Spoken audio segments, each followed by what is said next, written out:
The floor for the report is given to the Minister of Foreign Affairs of the Russian Federation, Sergei Viktorovich Lavrov. Please, Sergei Viktorovich.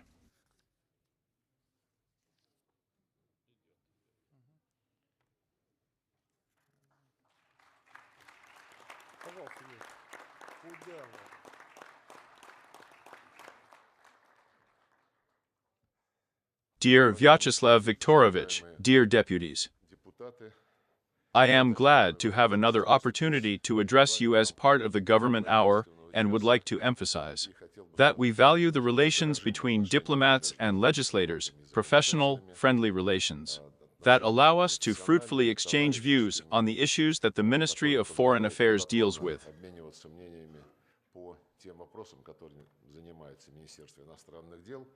It is a great benefit for us that you communicate regularly with your voters and feel what foreign policy topics they are concerned about.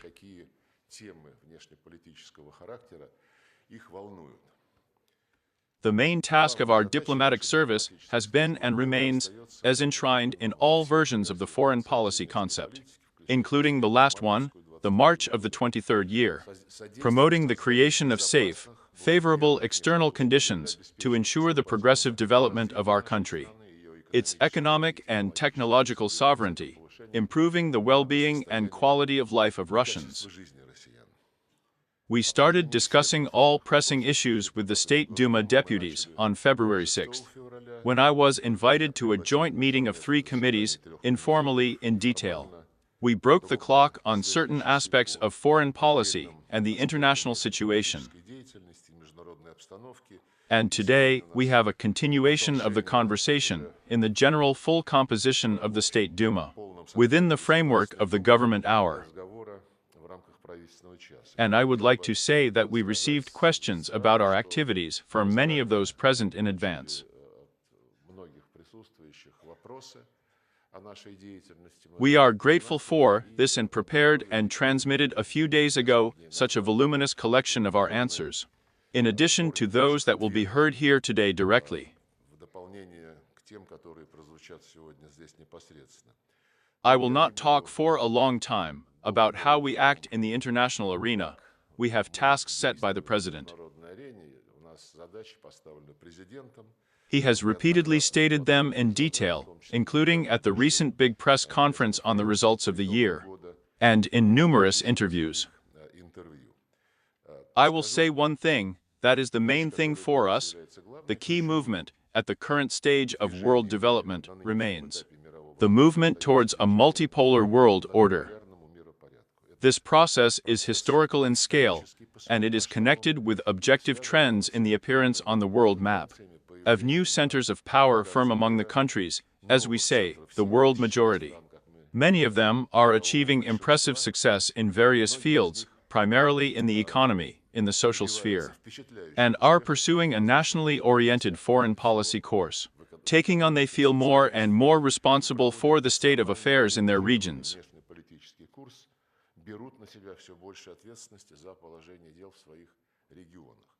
Our partners in the Global South and East represent distinctive civilizations, cultures, and religions, belong to a variety of integration associations, but they are all united by the desire for progressive peaceful development, without external dictates, without external pressure. Like us, they stand for the democratization of international life, respect for the natural right of peoples to determine their own destiny. A commonality of such states is being formed in various formats, which is manifested in the strengthening of such cooperation mechanisms of a new type as the BRICS, the Shanghai Cooperation Organization. Of course, these are very positive trends from our point of view. At the same time, we state that the countries of the collective West, although they have already begun to agree with the multipolar realities in words, in fact, they are still striving to secure a privileged position for themselves, to preserve the remnants of their former dominance. The West is not yet ready to consider and apply the principles of the UN Charter in all their totality and interrelation. This interprets this basic document of international law purely selectively, pulling out of it the elements they need at this historical moment and ignoring the rest. For example, in the case of Ukraine, they emphasize respect for sovereignty and territorial integrity. At the same time, they push into the second clan such cornerstones of the Charter as the right of peoples to self-determination, and the need to respect human rights and fundamental freedoms of all people without distinction of race, gender, language, and religion. It was these fundamental provisions that the colonialists trampled on, and the neo-Nazi Kiev regime never respected them, with the connivance of its external patrons. We have no doubt who the future belongs to in international affairs.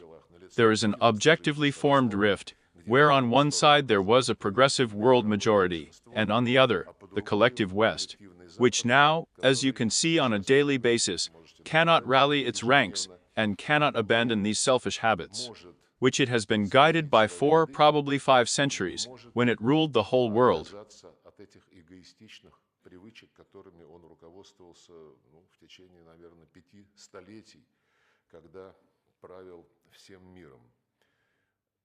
We are convinced that there can be no reasonable alternative to our foreign policy course approved by the head of state.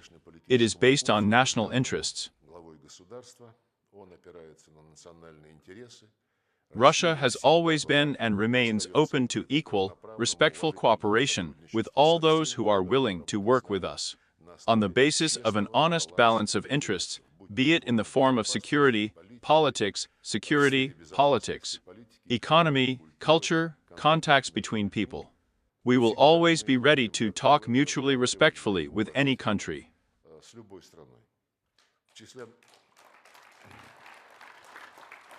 Among our regional priorities are strengthening the belt of good neighborliness through consistent integration with the countries of the near abroad, our neighbors, and maintaining the stability of Greater Eurasia.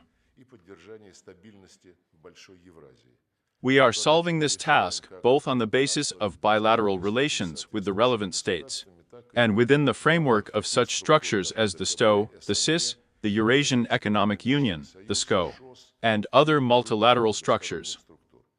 Another important format that covers our relations with partners in Central Asia. That's 5+1.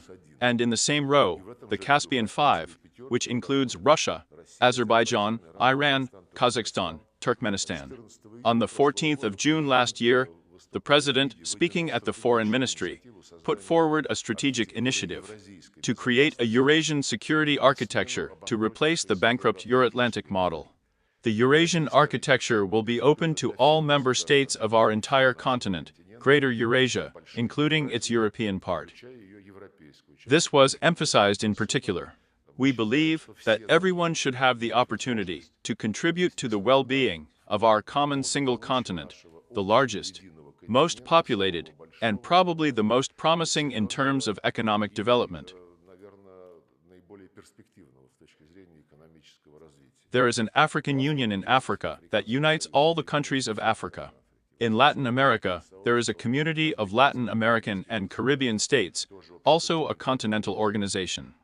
But in Eurasia, there is no such organization. There is the OSCE, which is built on the basis of the Euro-Atlantic concept.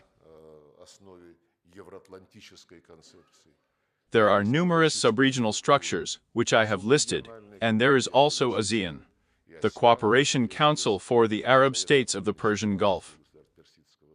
There are not many associations, a single forum, where all the countries of the continent naturally coexist with each other, would be represented.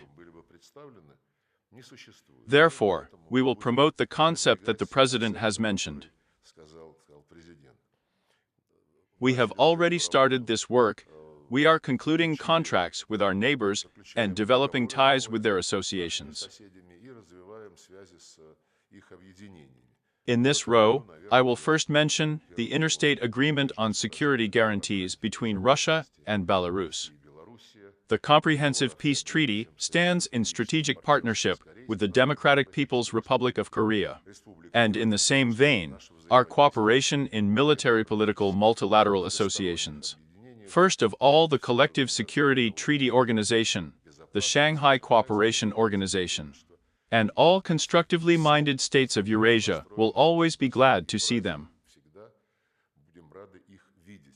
We have recently concluded a comprehensive partnership agreement with Iran. And together with our Belarusian friends, who have been convening a conference on Eurasian security in Minsk for 2 years in a row, we have prepared a draft of the Eurasian Charter of Diversity and Multipolarity in the 21st century, which should lay the normative foundation for a new geopolitical reality on our continent.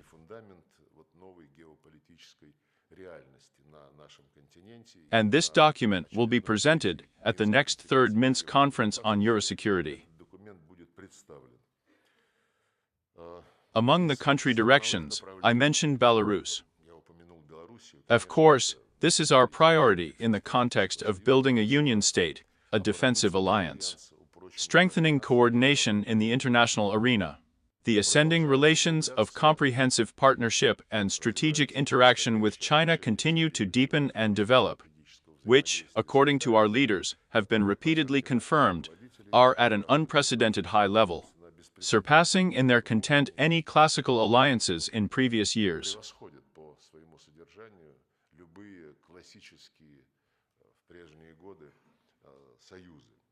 This year, we expect further development of joint diplomacy with the People's Republic of China, including at the highest level.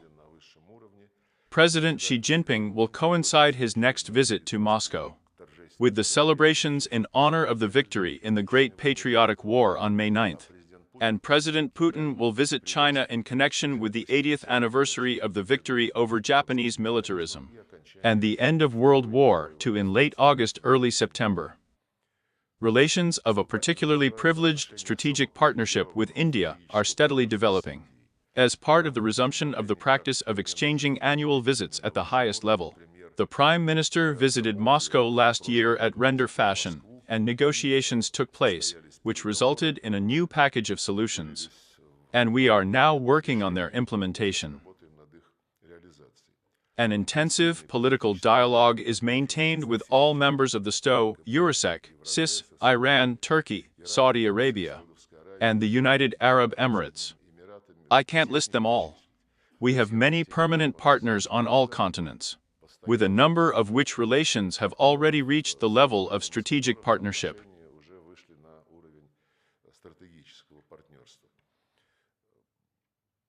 Russian-African cooperation has significantly strengthened. Last November, the first-ever ministerial conference of the Russia-Africa Partnership Forum was successfully held, following the decision of the Second Russia-Africa Summit, which took place in St. Petersburg in 2023 year, and, as I have already said, was very productive. Together with our African friends, we continue to work on the practical implementation of the agreements of both the Russia-Africa summits and our ministerial conference. We are working to unlock the vast potential of our cooperation with Africa, which for a fairly long period, after the collapse of the Soviet Union, was not only suspended, but significantly reduced.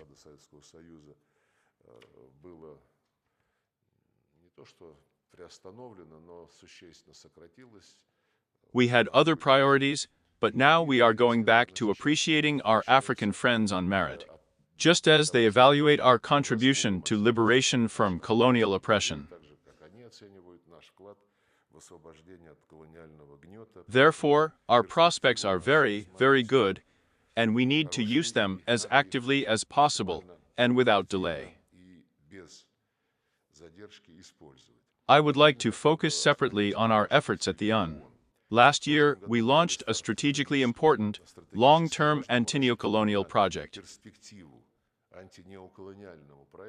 Within its framework, United Russia, with the support of other parliamentary parties, initiated the creation of an international movement of supporters of the struggle against modern practices of neocolonialism for the freedom of nations.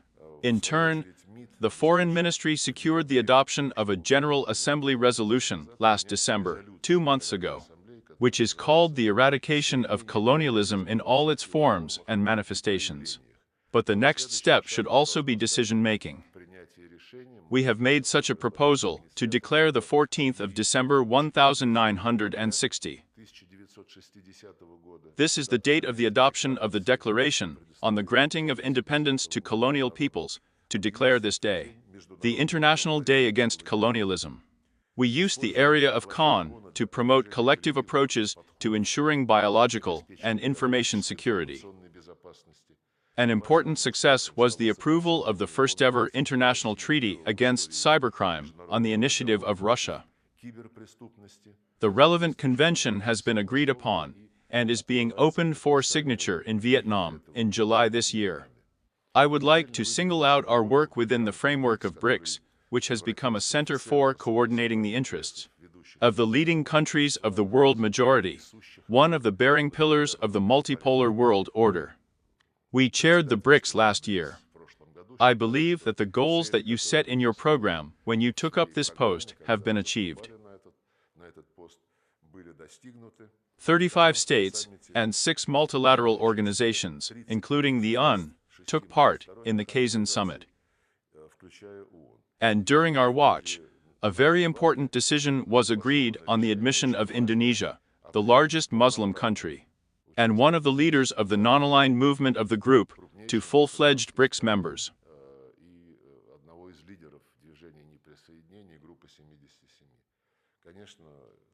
It was an important decision to establish a category of partners of the association. There are already a dozen of them. I mean those countries that have confirmed their desire to become BRICS partners. Of course, an important agreement has been reached to develop cooperation in all areas, including in the financial and economic field, which is fundamentally important for the formation of a multipolar world. The Shanghai Cooperation Organization operates on similar principles. We consider it as a solid material base of the same security architecture, equal, indivisible, which is being formed in Eurasia.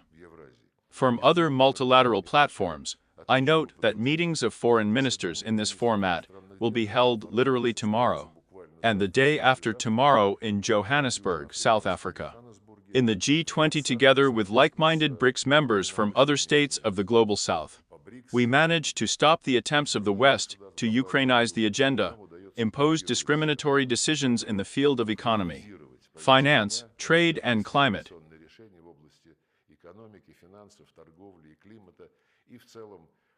It is necessary to continue using this platform in order to accustom our Western colleagues to mutually respectful joint work, and not to impose their unilateral approaches and recipes. We pay serious attention to cultural, humanitarian, and public diplomacy. Last year, the World Youth Festival was successfully held in our country. The first international multisports tournament games of the future was held, the BRICS Sports Games were held. And in September of this year, the first international Intervision song contest is planned to be held in the Moscow region, participation in which was confirmed by many states of Asia, Africa, and Latin America. We hope that this will be a major world-class cultural event. The Ministry's constant focus is on protecting and promoting the positions of the Russian language abroad. We mean to make the most of the potential of the international organization for the Russian language, which is being created on the initiative of the President of Kazakhstan Kassym-Jomart Tokayev, under the auspices of the Commonwealth of Independent States, but this is specifically written in its charter. Open to all countries of the world. We hope that all the procedures necessary for the full launch of this structure will be completed before the end of the year. I would also like to mention among the most important priorities the protection of traditional spiritual and moral values, common to all world religions and civilizations. We work closely with the international movement of Russophiles, which unites representatives of public circles, politicians, cultural figures, businessmen from more than 100 countries located in the East, West, and South, and pay special attention to cooperation with the Russian Orthodox Church, interaction with Islamic, Buddhist, Jewish associations of adherents of traditional confessions of Russia.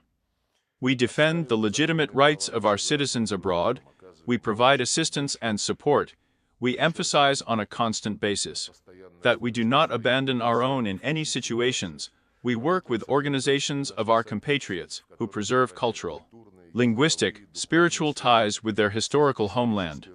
It is extremely difficult for many of them to survive in the conditions of unbridled Russophobia that has unfolded in the West. Last year, on the instructions of the President, an important project was launched to attract to Russia all people professing traditional values and experiencing persecution from the authorities of the countries of their current stay. Our ministry, embassies, consulates are actively involved in the implementation of this initiative. We are trying to use diplomatic tools to assist Russian business in the interests of developing financial settlement mechanisms, transport and logistics chains that are beyond the control of illegitimate external pressure with foreign partners. Dear colleagues, this year marks the 85th anniversary of the Great Victory and the 80th anniversary of the creation of the United Nations. To pay constant attention, as we have done in previous years, to uniting international efforts to counteract any manifestations of neo-Nazism, Russophobia, and other forms of racial and religious intolerance.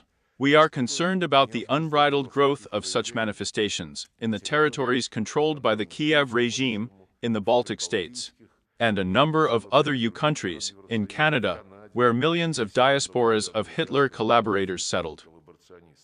It is encouraging that our irreconcilable position against the revival of Nazism is shared by the overwhelming part of the world community, which was clearly demonstrated by the adoption last December at the General Assembly of the Russian Resolution on combating the glorification of Nazism. When preparing foreign policy support and other solemn events dedicated to the Great Victory, we will closely coordinate steps with friends from the CIS. This year has been declared in the Commonwealth as the year of the 80th anniversary of victory in the Great Patriotic War, and the year of peace and unity in the fight against Nazism. We seek recognition of the crimes of the Nazi invaders and their accomplices to the genocides of the peoples of the Soviet Union. In these matters, and in all others, count on close cooperation with the Federal Assembly. The task of achieving the goals of a special military operation is inextricably linked with the theme of victory over Nazism. Together with our colleagues in Parliament, showing the world community that there is no alternative to eradicating the root causes of the Ukrainian crisis. President Putin emphasized the most important point in his telephone conversation with President Trump on February 12. And yesterday we paid special attention to this topic during the meeting of the Foreign Minister with the US Secretary of State, with the participation of aides on foreign policy and national security.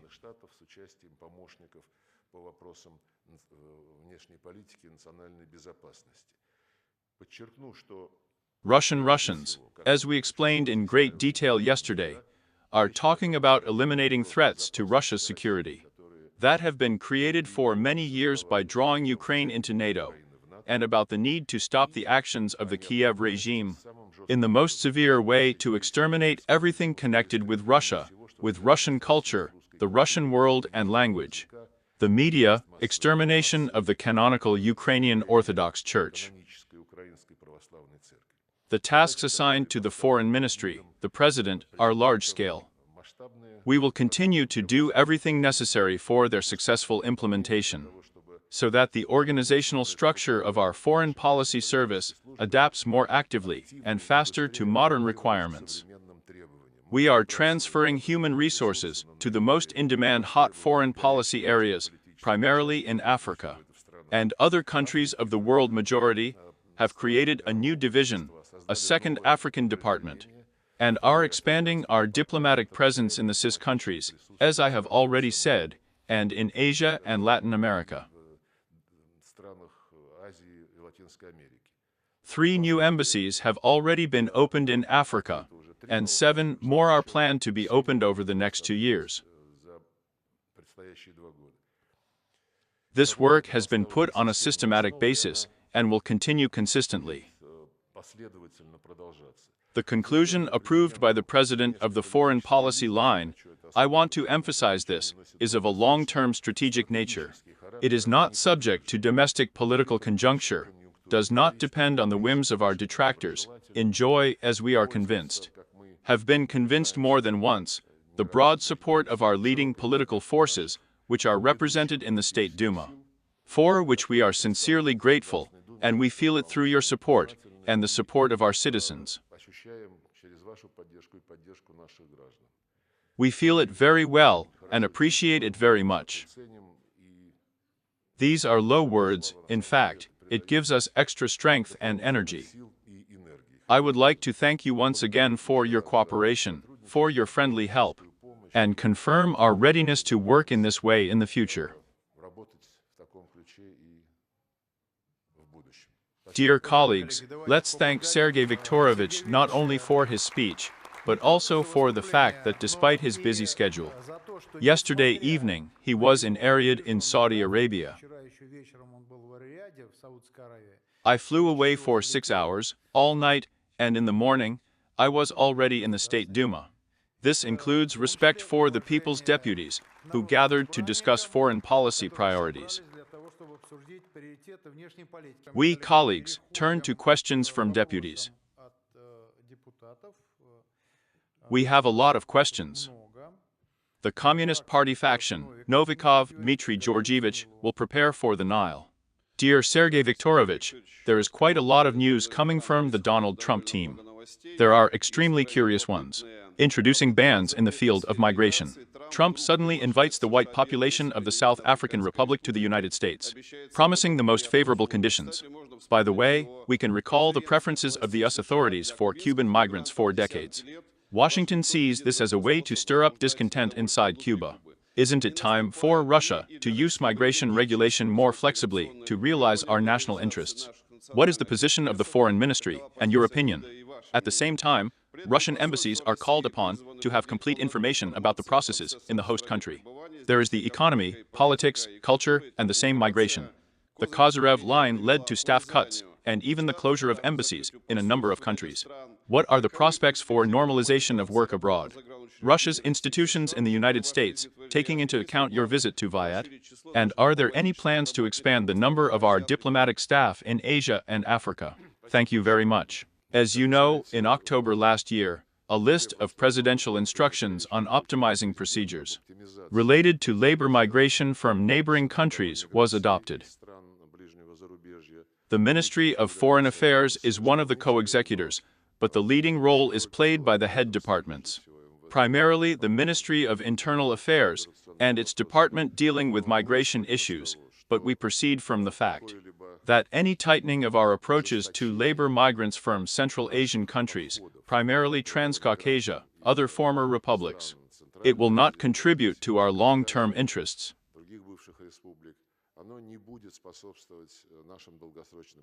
Yes, of course, the order must be followed. A lot of violations were recorded in a number of geographical directions where migrants come from. But we proceed from the fact that it is necessary to tighten control over their behavior, but not to put up barriers, especially not to introduce a visa regime. Yes, compared to the order that existed. Additional measures are being taken now, but they are aimed at tightening control, not creating barriers to labor migration. We have held several meetings with the countries, with the ambassadors of the member countries of the Eurasian Economic Community, answered their questions in detail, explained the logic that we are guided by.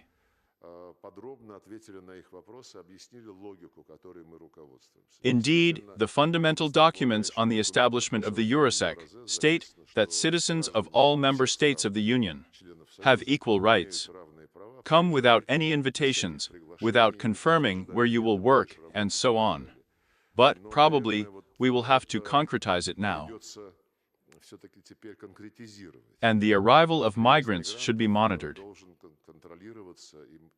The relevant authorities should understand where these people are who have come to work, provides them with work, and is responsible for their compliance with the laws of the Russian Federation.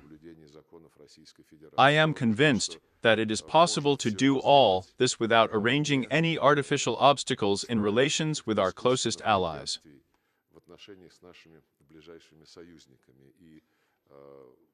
The meetings we held with the ambassadors of the Eurasec countries showed that they understand this situation.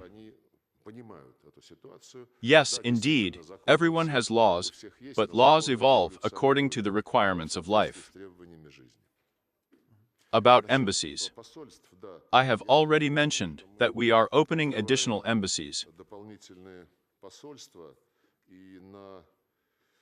The African department was created the second, and by the 26th year, it is planned to open embassies in the Gambia, Liberia, Cameroon, Niger, Heraclion, Togo, South Sudan. 7 embassies. This is quite a serious figure. They are meeting us halfway, but we are also looking for internal reserves, so as not to seek too much help from the budget. And with colleagues from the Ministry of Economic Development, from the Ministry of Industry and Trade. We are also discussing an increase in the number of trade missions in the African territory. Now there are only 5 of them, but we need more. Thank you. Thank you, Sergei Viktorovich. The floor is given to the Prafaction, Yaroslav E. Nilov, to prepare a chap. Thank you, dear Sergei Viktorovich. The main, of course, topical issue is yesterday's meetings. But our common task is to wish only success, strength, energy, and not to harm, including with our questions. So I'm going to ask a question about something else. The Transnistrian Moldovan region, the recent crisis in Transnistria, the turbulent situation in Gagauzia, and the past elections, they showed how the incumbent president was elected in the second round, mainly thanks to the votes of the diaspora abroad. How do you assess the development of bilateral relations, taking into account all the recent events? Thank you. Well, the question is really relevant, and first of all we are interested in the fate of Pridnestrovians, more than 200,000 of whom are also Russian citizens. And that policy of creating artificial obstacles to the elementary life of this region, on the part of Chisinau, of course, it causes rejection, and we will fight it hard.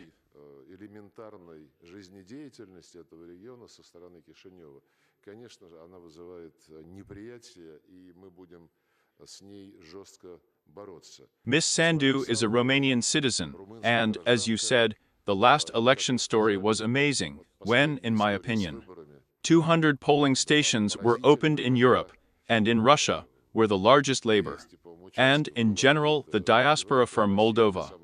There are only 2 polling stations that could not physically ensure the voting of more than 10,000 a man, as I understand it.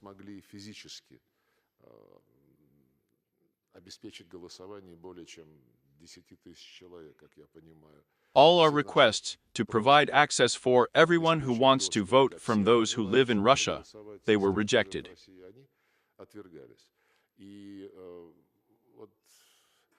This, of course, is a mockery of common sense and of the very concept of democracy, which, by the way, the US Vice President spoke about at a conference in Munich, when he gave an example of the rough manipulation of electoral procedures in Romania.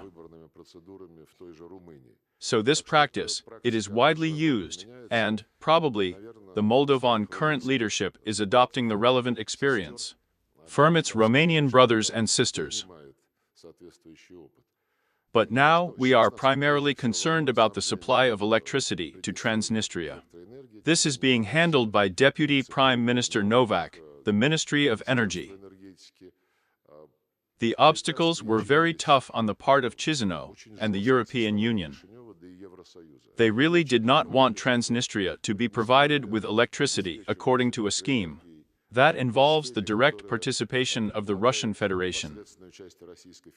As a result, they promoted their option, which still consists of supplying Russian gas, but in such a way that Russia's role was downplayed, or even completely deleted. These are unscrupulous methods. We are not surprised that the European Union acts in this way. We are for countries to be guided by their national interests, and not by the instructions of the bureaucracy, which, by the way, no one chose. Sergei Viktorovich, the faction of a Just Russia for the Truth, Alexei Vasilyevich Chepa, will prepare for Samoylin. Dear Sergei Viktorovich, the public foreign policy statements of the members of the Trump team at the Munich conference demonstrate a significant transformation. of the American view of the future mechanism for ensuring security and strategic stability throughout the world. It can be stated that significant tensions have arisen in the transatlantic partnership between the United States and Europe.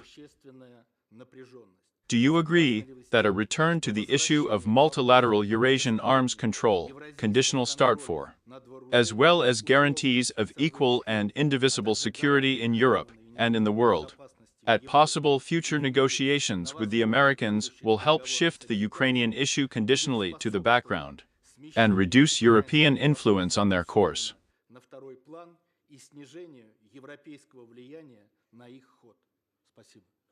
Thank you very much. This is a very relevant issue. And I, answering the previous one, referred to the speech of the US Vice President at the Munich conference. This is really a team that thinks differently, thinks primarily in terms of American interests, as they understand these interests, of course.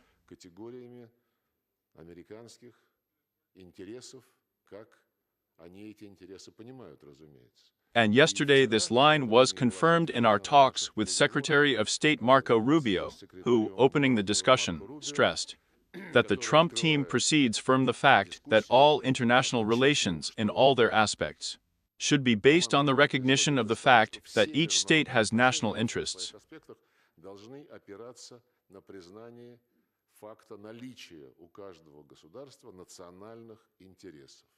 And it is from these positions that we need to conduct a dialogue. National interests will never coincide. For the most part, they diverge in separate areas that are important for each country. But where they coincide, we must do everything to extract maximum mutual benefit from this. And where they disagree, the US Secretary of State says, the responsible powers, including Russia, the United States, are obliged to prevent these differences from falling into confrontation, especially confrontation, which is detrimental to many other countries of the world.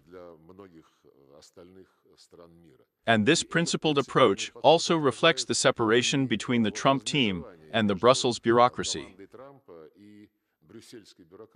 They are now in such a disassembled state because the course is clearly taken to develop relations with individual states that share the philosophy of defending national interests.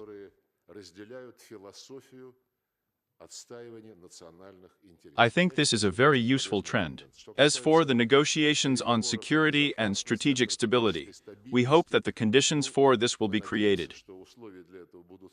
So far, as yesterday's talks have shown, there is at least a readiness, a declared readiness, to start this movement and solve not only the Ukrainian crisis, but to create conditions for restoring and building up partnership in the trade, economic, and geopolitical sphere between the Russian Federation and the United States.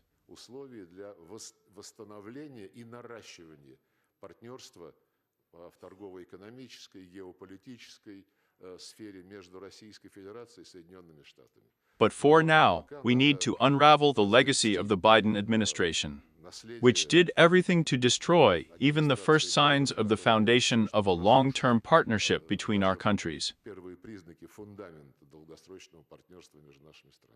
Thank you, Sergeyevich.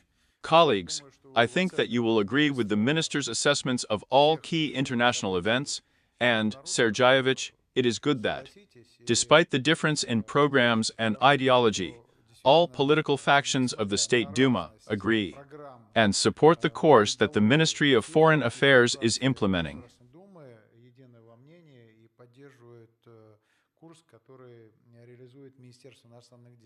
The floor is given for a question from the faction New People themselves. Well, Yaroslav Alexievich will prepare the wall. Dear Syver Sergei Viktorovich, we also cannot ignore yesterday's talks in Saudi Arabia. US President Donald Trump has previously stated the need to reach an agreement with the Russian Federation on the Ukrainian settlement as soon as possible, and threatened otherwise to impose tariffs and sanctions on Russian exports to the United States. Well, we have already heard about the assessment of the initial negotiations, and therefore another question. What are your expectations from the possible policy of the new administration of Donald Trump in the field of international security? including in the context of problems with the expansion of NATO and the situation in Eastern Europe. Thank you. You know, I proceed from the fact that words are, of course, very important and sometimes radically changing the situation. But we will evaluate the statement of intent.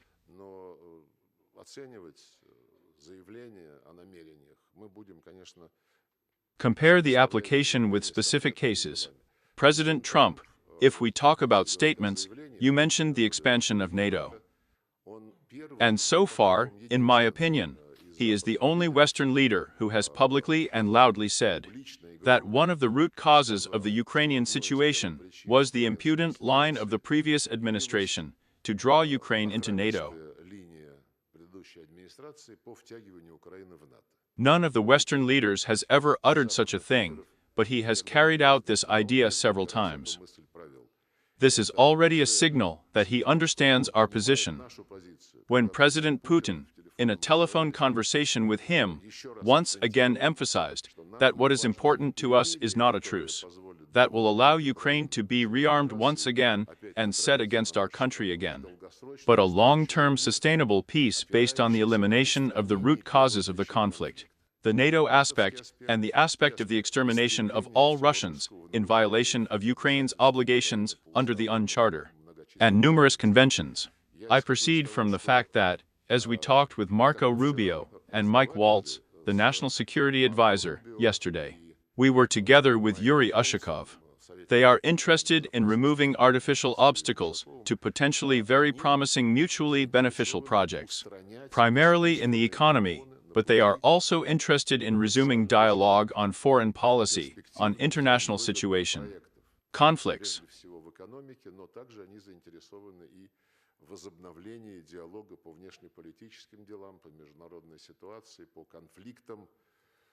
We only welcome this. We used to use this practice, although it was not without problems, but there will always be problems. But the main thing, meet, listen and hear, and make your own decisions that will be realistic with respect to the partners they concern.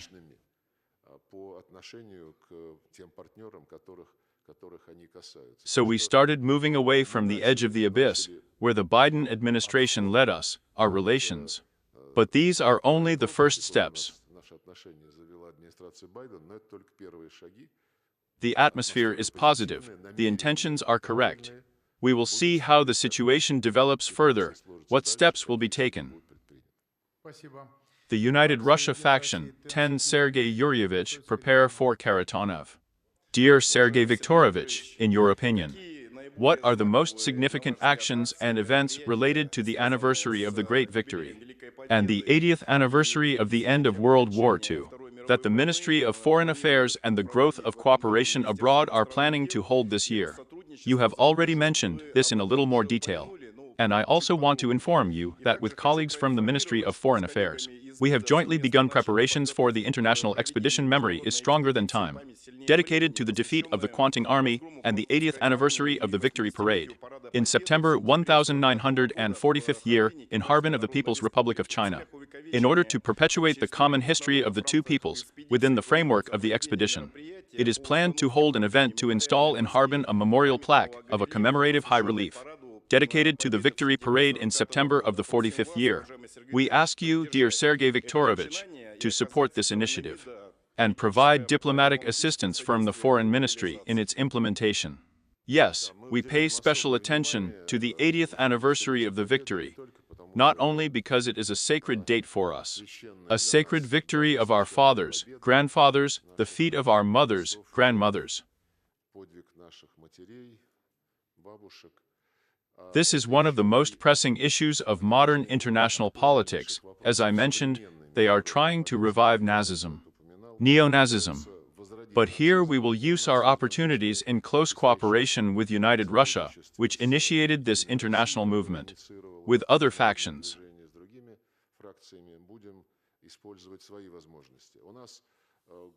Councils of Russian compatriots are active in about 120 foreign countries, which plan a whole series of events, including meetings, including film screenings, discussions, meetings of political scientists, and including participation in many of these 120 countries where there are councils of compatriots, plan to organize their events within the immortal regiment, St. George Ribbon, Candles of Memory, Garden Memory, and the growth of cooperation, and schools at embassies are preparing to conduct the dictation of victory.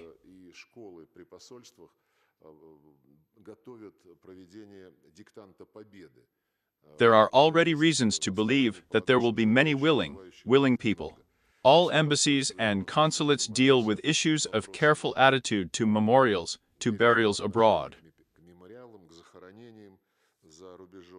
Every time special subotniks are held for Victory Day, money is allocated, and it is very important that the government takes care of this kind of monument. And there are about 80 monuments and graves of Soviet soldiers registered in China, for which the Chinese side, as it should be in the relevant agreement, provides proper care, timely repairs, and so on.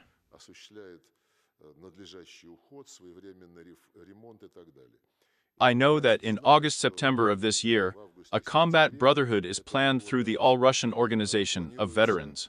This expedition is planned to be memory stronger than time, dedicated, as you said, to the 1983rd defeat of the Kwantung Army, and the installation of a memorial plaque in Harbin, as I understand it, is planned. We support it, but of course, it requires coordination with Chinese colleagues.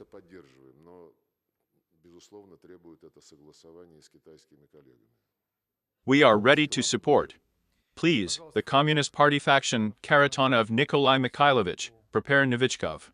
Dear Sergei Viktorovich, Russia is a leading Arctic power. Russia has the longest coastline here, the largest undiscovered reserves of natural resources. In the waters of the Russian Arctic seas, the North Sea route passes, a route of global importance. The demarche of the Arctic states during Russia's chairmanship in the Arctic Council should not be ignored. And the statement of other countries about territorial claims in the region, the issue of defense and security, encourages us to take a more active position. What does the Foreign Ministry plan to do as a response, and to expand cooperation in the Arctic with friendly countries, including with key observers of the Arctic Council, China, India, which, by the way, was recently visited by our delegation to the State Duma, headed by S. Volodin? Thank you. Well, you actually answered your question. We need to work. We don't need to get up in the offended pose. It won't lead to anything. We don't want to hurt anyone, but we won't give up ours either. We are the largest, as you said, Arctic power. We have the longest coastline, the most developed infrastructure, which is the Northern Sea route, on which some countries that are members of the Arctic Council look with envy.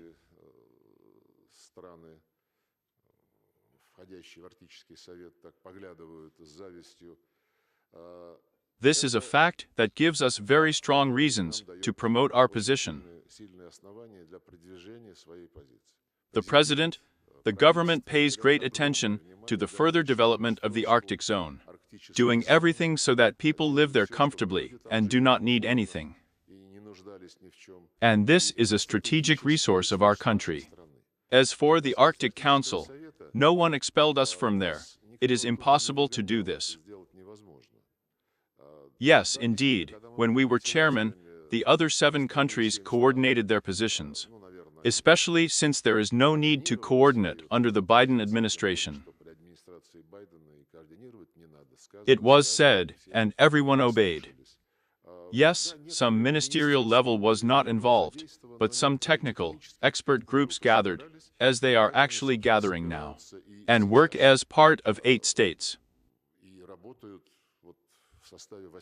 It seems to me that the most important thing here is do our job, promote our plans, implement them, and let the others observe that we can, in general, develop our territory, our waters alone, not only territorial, but also on the shelf, where we have very good positions in the UNCommission on the continental shelf in terms of approval our applications.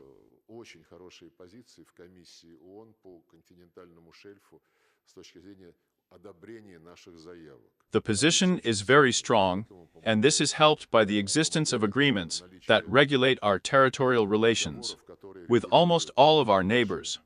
We have such agreements.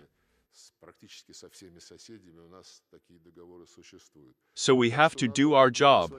Our partners in the Arctic Council will have no other choice but to resume normal cooperation.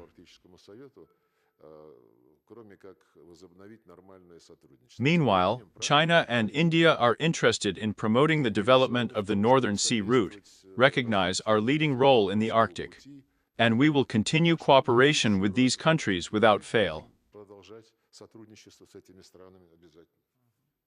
Thank you. Faction Markov Evgeny Vladimirovich to prepare Novichkov. Dear Sergei Viktorovich, according to the results of the 2024 year, the architecture of interaction between the Russian Federation and the Republic of Kazakhstan in terms of prevention of emergency situations, unfortunately, in my opinion, has given a small crack.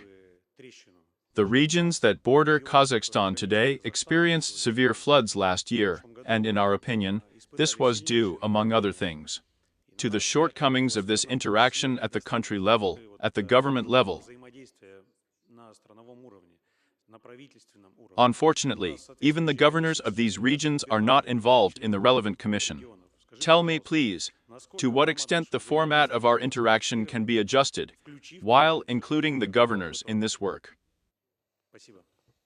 This is a commission. It is not worthy of the foreign ministry. But there is a joint Russian-Kazakh commission on the joint use and protection of transboundary water bodies.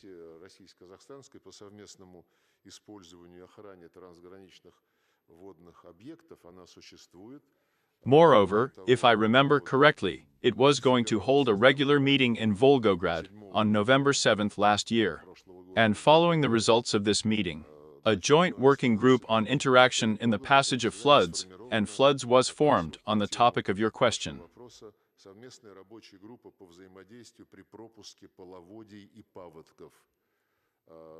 So, of course, attention is paid to this problem, as well as to all other issues related to our common border with Kazakhstan. As for the composition of the Commission, we are ready. The more structures will include representatives, and, as they used to say, from the field, the more effectively they will work. It seems to me, they will be more specifically immersed in the topics they are engaged in. Please, the Fair Russia for Truth faction, Nikolai Vladimirovich, prepare what and fig. Thank you, Vyacheslav Viktorovich. Dear Sergei Viktorovich, you have told us in great detail about the multipolar world, about the world majority. In this part, I would like to note what priorities you see in cooperation within the BRICS Association. From the point of view of the economy as the basis of everything, perhaps a payment system, financial institutions, maybe prospects, a common currency. At the BRICS summit a couple of years ago, at the suggestion or last year, it was probably last year, at the suggestion of Brazilian President Lula, the topic of currency problems that arise in connection with the abuse of the dollar as a reserve currency by the then administration of the United States was discussed.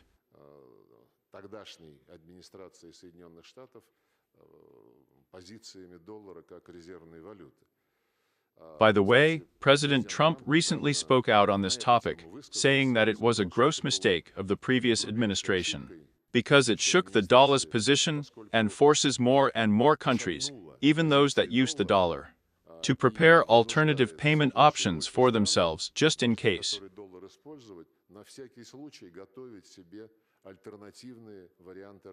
National currencies, the creation of appropriate platforms. So this is being discussed in BRICS at the initiative of Lula, as I said, the president of Brazil. In the decision of the previous summit, it was written about the need to develop proposals on alternative payment platforms through the finance ministries and central banks.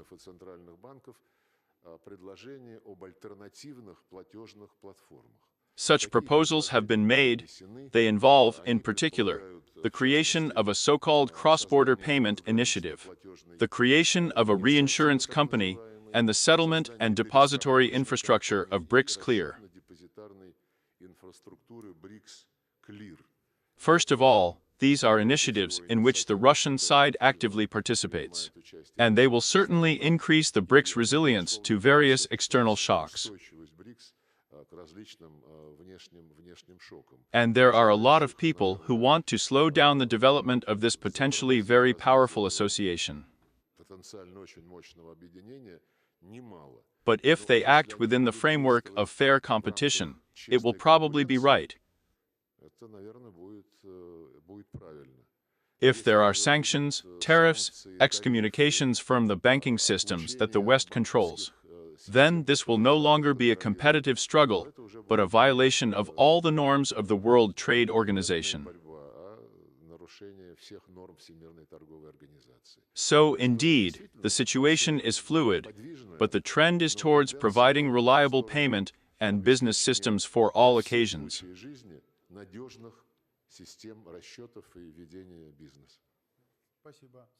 Please, the New People faction of Maris Rosa Baserna, prepare for Shuvalev. Dear Sergei Viktorovich, good afternoon. Tell me, please, how do you assess the strategic partnership between Russia and China in the context of global political dynamics, and what, in your opinion, joint initiatives with China do you consider the most important for strengthening our bilateral relations? Thank you. Not even an hour will be enough for me to answer this question, because, as I said in my opening remarks, our relations are at an unprecedented high, advanced level.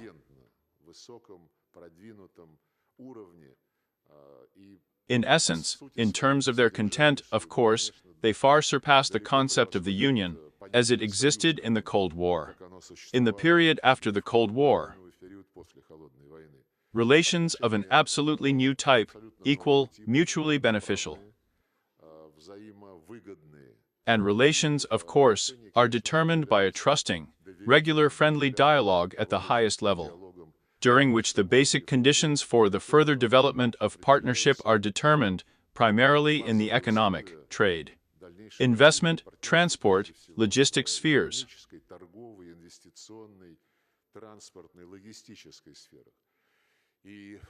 There is no area of activity of any state in which we do not have mechanisms for coordinating our steps.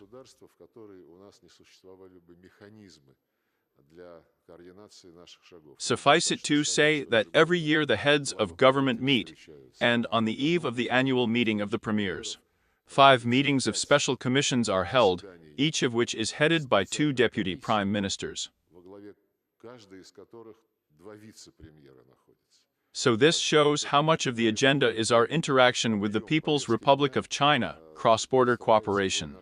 There is also a special commission. We have a lot in common in the humanitarian, cultural, and educational spheres. The number of Chinese who come to study with us is growing, and the number of Russians who go to get an education in the People's Republic of China is growing. A joint movie is coming out the other day, and this is not an isolated case. This film is called Red Silk. This is the result of an agreement during one of the previous meetings between President Putin and President Xi Jinping to establish systematic joint cooperation in the field of cinema. There are a lot of interesting plans there. And in general, humanitarian issues, concert activities, cultural exchanges, all this enriches and makes our relations, puts these relations on a very solid foundation for the daily life of ordinary people. We can talk about foreign policy cooperation for a long time, but I think it is almost exemplary.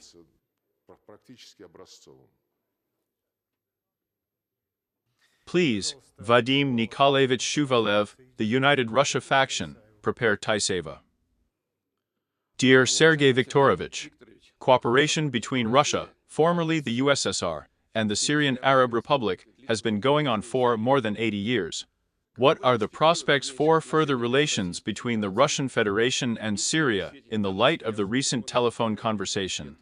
between Russian President Vladimir Putin and President of the Transitional Period of the Syrian Arab Republic, Ahmed Ashara.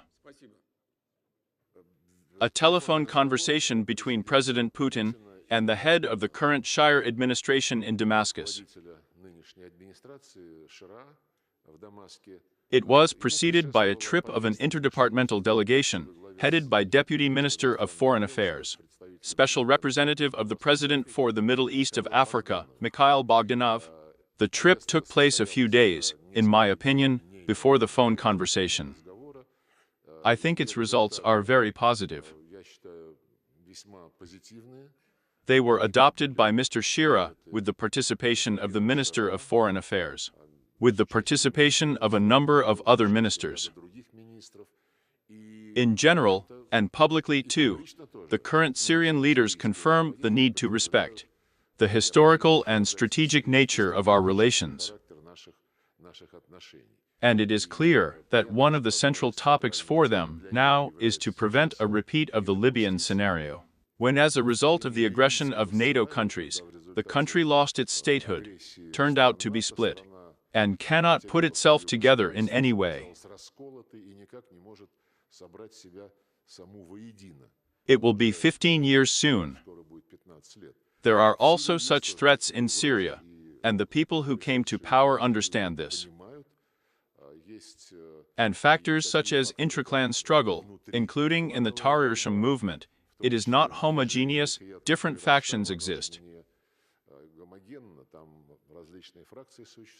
And there are, of course, problems associated with the illegal presence of the United States on Syrian territory, and with their policy, at least, which was carried out by the Biden administration, to stimulate the creation of a Kurdish quasi-state.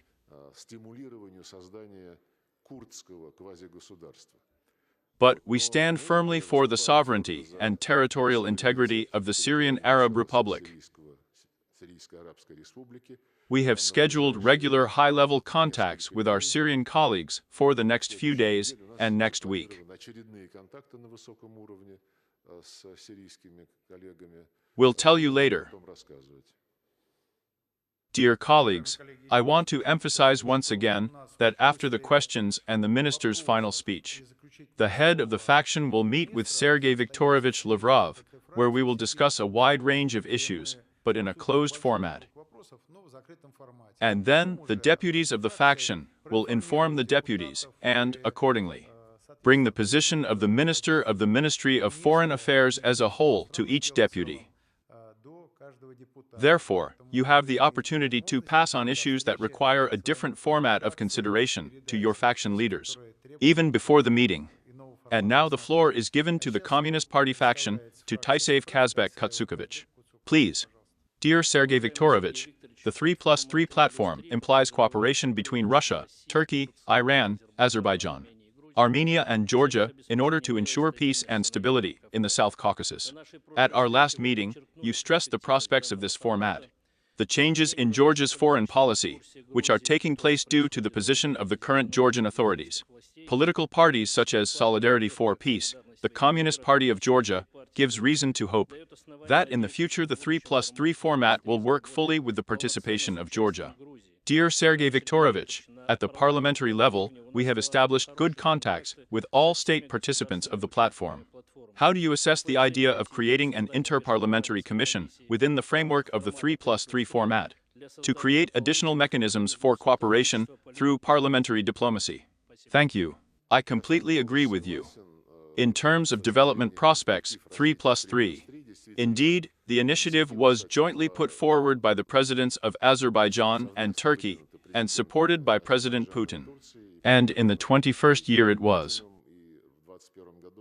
Since then, 3 meetings have been held in the 3+3 format, including at the ministerial level, the last in October last year in Turkey. And from the very beginning, everyone agreed that we have exactly the 3+3 format, and that we understand doubts, nuances of Georgia's position, but the chair for Georgian representatives will always be in the meeting room of this format.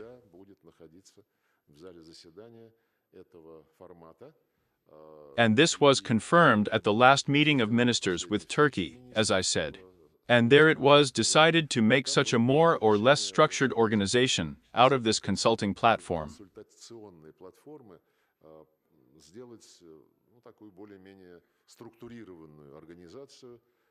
By the way, we confirmed, following the results of that meeting, we confirmed through colleagues from this format, to the Georgian side, that the doors are open, the chair is standing. We expect that the current authorities in Georgia. We have already talked today about the need to rely on national interests. This is exactly how the Georgian leadership behaves. And there is no doubt that 3+3 is in the interests of all participants. This caused envy, not doubts, among the previous US administration, which tried to promote the 3+1 format. Instead of format 3, that is, 3 Transcaucasian countries, and, of course, Biden's people who would lead them. As for the parliamentary dimension, it would be very useful if you come up with such an initiative. We will support such a conversation through the foreign ministries. That would be very helpful. Thank you. Please, the perfection Sakharov Ivan Konstantinovich, prepare Tomusova. Dear Sergei Viktorovich, in the 26th year, the next period of extension of the agreement between Russia and Tajikistan on the settlement of dual citizenship issues, which was concluded in order to return Russians to Russia, will come. From 300 to 400,000 have returned. But today, 0.5% lives there in Tajikistan.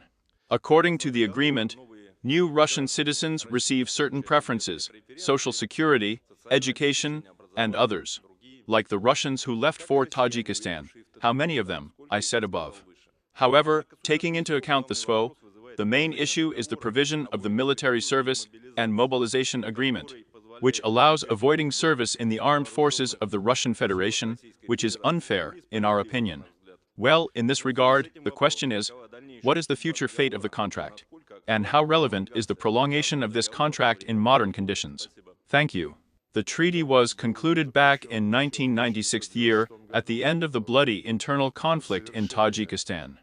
And it has played and continues to play its very useful role in providing a reliable basis for our alliance with Tajikistan.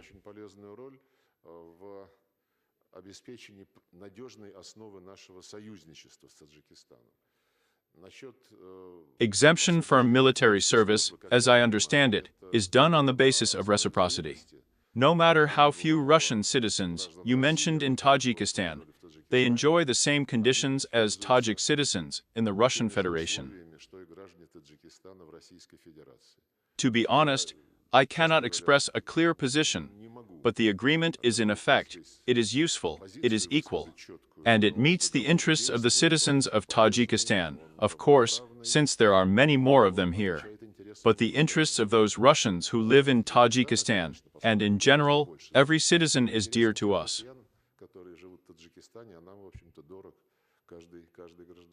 Thank you.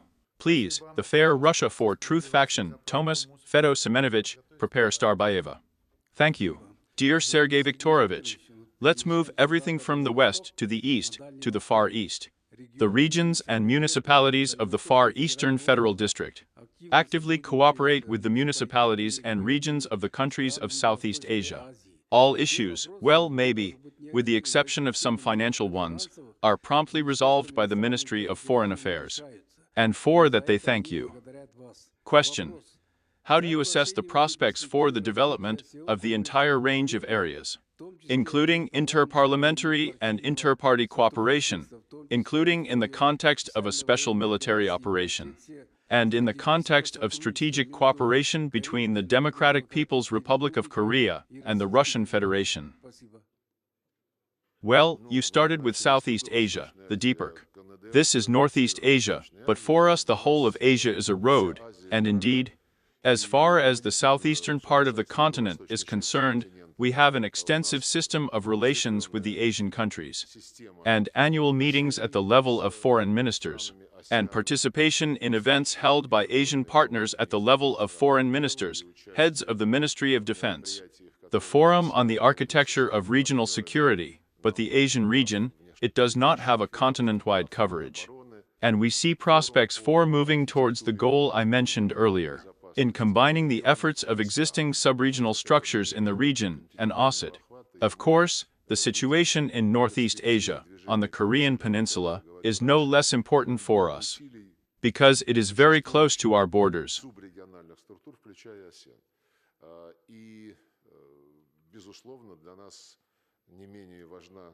Ситуации в Северо-Восточной Азии, на Корейском полуострове, потому что это совсем вплотную к нашим границам. We have a small, but still a joint section of the border, and we care about everything that is being done on the Korean Peninsula.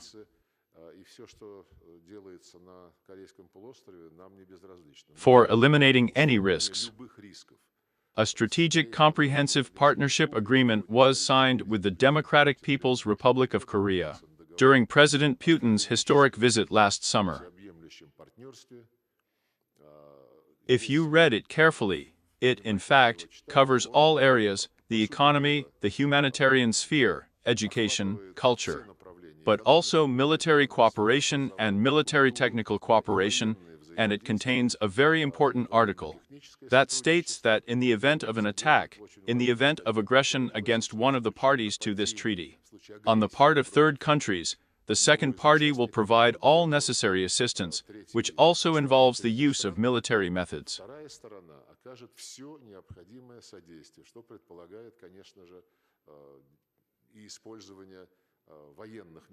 The contract is valid. We believe he is. In this part, he reproduces verbatim the treaty between the People's Republic of China and the DPRK, concluded several decades ago. In our treaty, when it was ratified, the State Duma noted that this provision on mutual military assistance is implemented in accordance with the laws and constitutions of each participating country.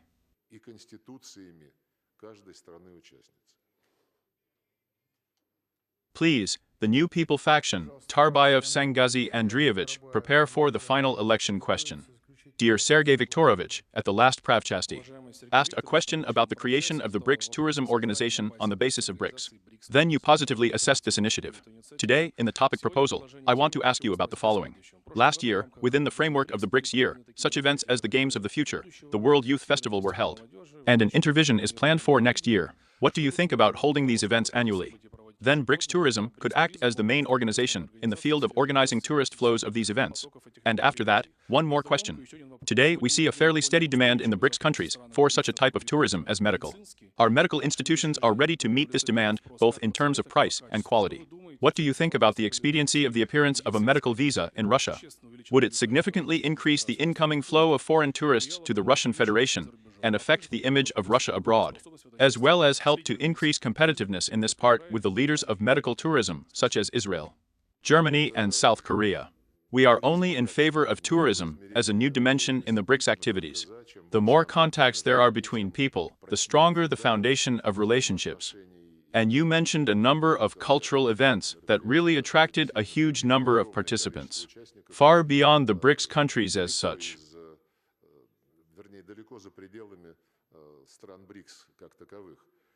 If our relevant structures, primarily engaged in the development of tourism, offer some added value to what our country can offer now, then it would probably be reasonable to talk about formalizing this direction within the framework of the BRICS agenda itself.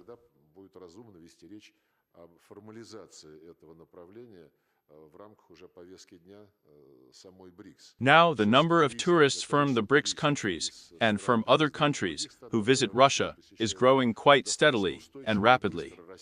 Therefore, we need to see what this structure will do. If she just fixes and does advertising, this also already exists in the form of travel agencies. Here it is necessary to understand the specific function. It sounds beautiful, we would support it. Regarding medical visas, the expediency is still invisible. If someone explains to us what the added value will be, because we have an electronic visa simplified to the limit. With almost all the BRICS countries, this electronic visa is valid with several dozen more states. I will ask my colleagues from the consular department to take a professional look at what this can add to us. Thank you. The final question from the United Russia faction is chosen. Anatoly Borisovich, please. Thank you. Dear Sergei Viktorovich, at the end of last year, at the beginning of this year, the Islamic Republic of Iran completed the procedure of ratification of the Agreement on Trade and Economic Cooperation of the Caspian countries. In this regard, please tell us how the issue of ratification of the Convention on the Legal Status of the Caspian Sea by the Islamic Republic of Iran has progressed. What are the prospects, and is it possible to resolve this issue positively in the foreseeable near future, including taking into account the results of the work of high-level experts in the framework of the working group in this regard? Thank you in advance. Thank you very much. Well, the issue is really important, especially since the Convention reflects the most important, very serious tasks of ensuring security in the Caspian Sea, fixes the special responsibility of the Caspian states for everything that happens here, and excludes the military presence of third countries in the Caspian Sea, in the Caspian region.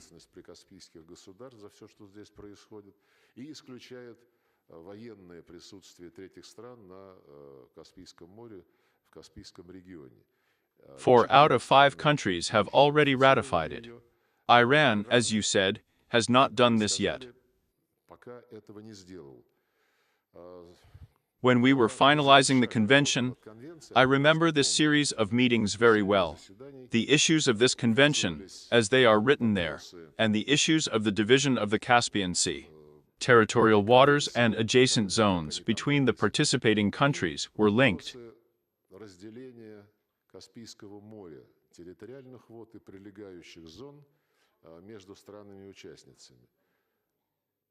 The principles of the division of the sea are reflected in the concept, but the details are very serious.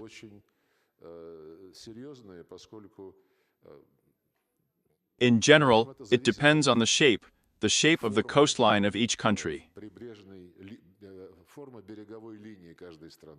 And Iran has it so that if you just take it equally and divide it, then Iran will be the loser. And the Iranian side is now linking the ratification of the convention with the solution of the question of how the direct baseline lines are built, which determine the parameters of the national security zone of each state. We have proposed a whole series of solutions at the expert level, and our Iranian colleagues are considering them. In the near future, I will have contact with Iranian representatives. We raise these questions every time at such meetings. And President Putin personally, in the course of his contacts with the previous president, the late Rouhani, made some proposals that, we hope, will help to find a mutually acceptable agreement.